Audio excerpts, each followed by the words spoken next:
আজকে বানাবো দই কাতলা বাচ্চাদের জন্য। আমি 4 পিস কাতলা মাছের পেটি নিয়েছি। রান্নাটা আমি কাঠের জালে করব, তাই কাঠের উনুন ধরিয়ে একটা কড়াই বসিয়ে দিলাম এবং দিলাম সর্ষের তেল। তেল গরম হয়ে গেলে নুন হলুদ মাখানো মাছগুলোকে ওর মধ্যে দিয়ে দিলাম। যদি আমার ভিডিও আপনাদের ভালো লাগে সাবস্ক্রাইব করার অনুরোধ রইল। এবার মাছগুলো ভালো করে দু পিস ভেজে নিয়ে তুলে নিলাম এবং ওই তেলের মধ্যেই দিলাম কিছু গোটা গরম মশলা আর সামান্য একটু কালো জিরে।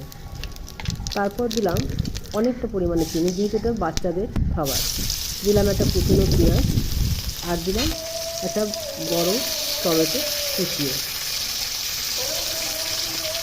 এবার ভালো করে নেড়ে চেড়ে দিলাম পরিমাণ মতো নুন, যাতে টমেটোটা তাড়াতাড়ি গলে যায়।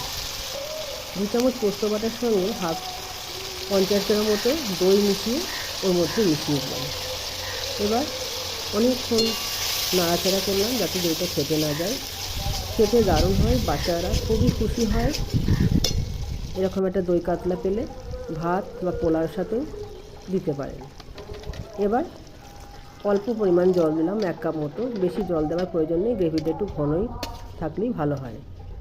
এবার ভাজা মাছগুলোকে ওর মধ্যে দিয়ে দিলাম আর দিলাম সামান্য একটু গরম মশলা, কারণ গোটা গরম মশলা আমি আগেই দিয়েছিলাম। ব্যাস হয়ে গেল আমার বাচ্চাদের জন্য দই কাতলা। এবার যে কোনো কিছুর সঙ্গে পরিবেশন করুন।